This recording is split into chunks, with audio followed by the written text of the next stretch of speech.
Alright guys, welcome back. Palantir. So straight into price action. Today it was pretty wild, right? Stock round tripped just like I was thinking, and at the same time it hit an all-time high. I think I tweeted earlier saying round trip or new all-time highs.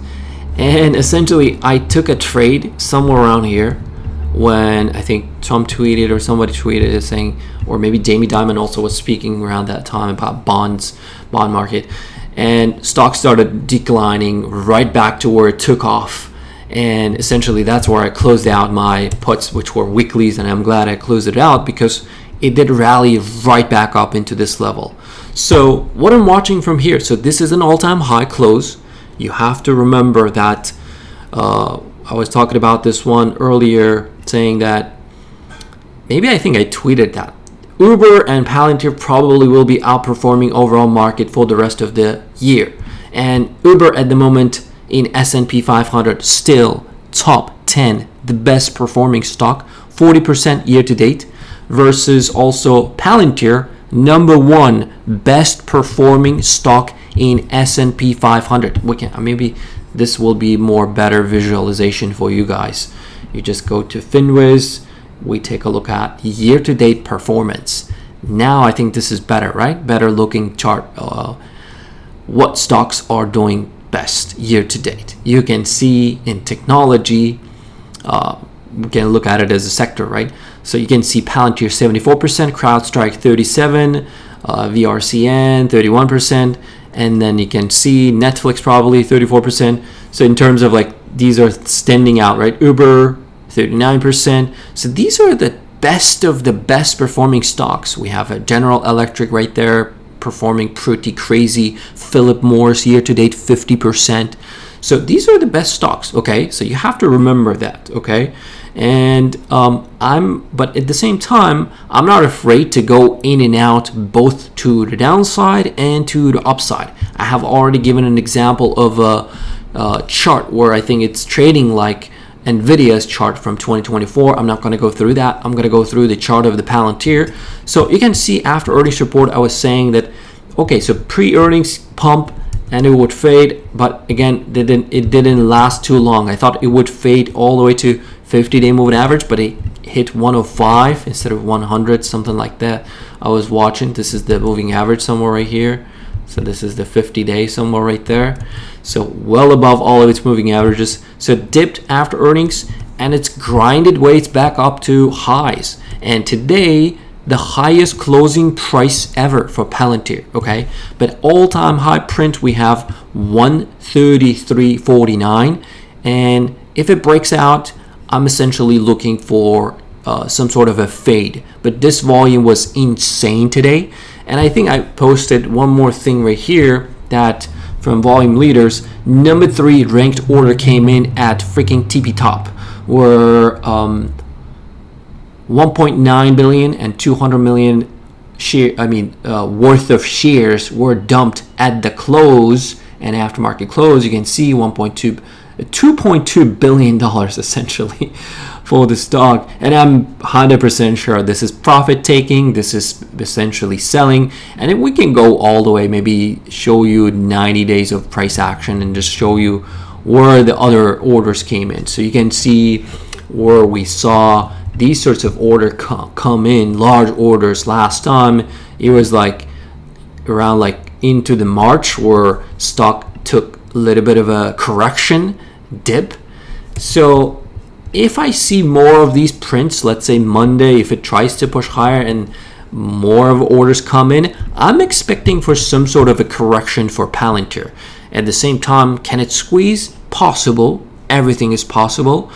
And another thing I wanted to show here, call and put premium. So this is the chart of, again, this is just daily, today's net flows, 447. So the yellow line represents, I think it's a price, Palantir, and the blue green line is call premium, red one is put premium. So as soon as stock started rallying, you can see calls were coming in crazy versus puts were declining, right? And then as soon as people started taking profit on their calls, because there were a lot of zero GT people were trading, and I decided to go for next week, and I saw some flows started coming in. I'm still experimenting with this one. So I posted it for YouTube members actually right here too. So I'm probably going to do these posts as well. I'm still learning about the unusual whales, where again, it's a lot of work. So I don't want to throw it out there for public if I do end up getting, pretty decent filter, where of course I can tweet it and maybe even share it in Discord, but I'm not going to be just publicly making a video every time I see these sorts of flows that come in. So essentially 129 puts started coming in for June 20th, which is option expiration, next big OPEX into Q2. So this is pretty big. So this is essentially almost end of the Q2. So, and I followed this one, and essentially I sold it out because I thought it could rally a little bit, and I didn't want to give back the gains. But these premiums were pretty decent, standing out. And there's also short term that came in. I'm not paying too much of attention because of the open interest. There was already 8,000 open interest. 123 call for next week, 5 million premium alone. That's a pretty big premium. So I'm not sure if it was if these people are holding it or what's going to happen, but I have to check it next week how open interest is going to change. If it changes to lower, I would assume that these people just sold out and they exited. But so far, I think that if it gaps up, I have given an example of NVIDIA from 2024. Again, I'm not going to go into it, but again, you can go back, do the work yourself, and just analyze how it traded during these times, during certain events, OPEX events. And I'm essentially thinking that it's not one-to-one, but it can repeat the NVIDIA pattern essentially at these levels. Because Palantir at this price, it's $300 billion market capitalization stock. So if you take a look at it in S&P 500, already top 20 stock. So what kind of stocks are valued at $300 billion levels? Coca-Cola, $310 billion. Philip Morris, $280 billion. Abivai, $325. Bank of America, $332. Home Depot, $366 billion. And Palantir here is at $310 billion stock. So, of course, a lot of people have an argument, and I don't agree that this stock should worth that much. But again, I don't mind trading it long, short, and pretty much milk it as much as I can if I am able to read the flows correctly and read the essentially chart correctly. So far, I think that if it takes out that high, it can repeat what NVIDIA has done, fade a little bit, chop around, essentially trap the calls buyers and put buyers, and pretty much do the max damage. Also, I recommended many times for people to use OPEX to OPEX chart when it comes to watching the OPEX instead of watching monthly candles.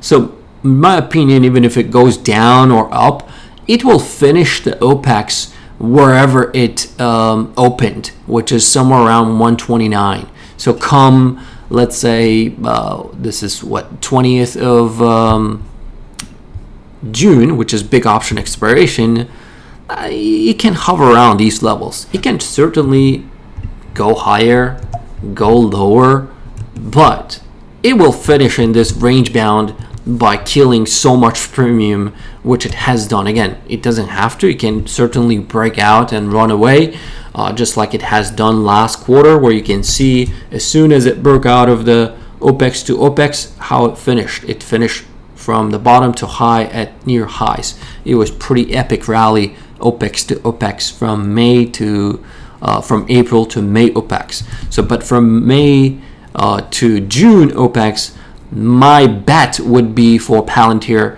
to stay in the range bound, regardless of like volatility levels it's going to have. So far, it has averaged to a range of $6.43. That's your volatility level for Palantir. So that's what I'm watching for this stock. Essentially, if it goes higher, I would expect this stock fade back down to support levels of I'm watching 119. If you use 5-day moving average, it's very, very handy when it comes to trading these kind of stocks. So 5-day moving average, very first defense for me. So I'll show you guys how it acted as a support today too. So yesterday, this line is 5-day moving average. You can see as soon as it got back above it, rallied pretty crazy. And as well today, defended almost right there, regained it, and it started pushing higher. So if it loses that level, sure, I would be definitely more confident buying some puts. But I'm not interested to trade it to the upside because options were pretty expensive, especially after today's move. So going into next week, it is implying that it can move up or down $9.62, which is, sure, it can hit 140 or it can hit 120 as well. So that's what I'm watching for Palantir. So that's my update. That's the video. That's the update video. If you're new to the channel, don't forget to like, subscribe. Take care. Peace.